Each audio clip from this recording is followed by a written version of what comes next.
Welcome back to our series on Bach's Orgelbüchlein. Today we're looking at one of the four Advent chorales at the beginning of the book, Lob sei dem allmächtigen Gott. The 14 verses of this hymn are all concerned with praising God's greatness. There's a couple of verses which just mention the effects of man and God's grace and kindness, but other than that, it's all a matter of praise and glory. And the verses end with a doxology offering praise and glory to God for all eternity. So this is a hymn which purely and simply is one of praise. And Bach's prelude, of course, reflects that. So here we're looking at a very straightforward performance style.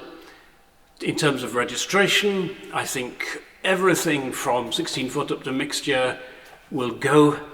So again, a solid and bright and glorious sound.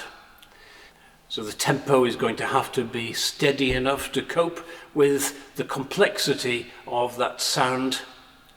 But at the same time, the chorale melody, which is presented very simply across the top, is going to need to maintain its connectivity, so we have to find a tempo which will deal with both of those things at the same time. But that's not difficult at all.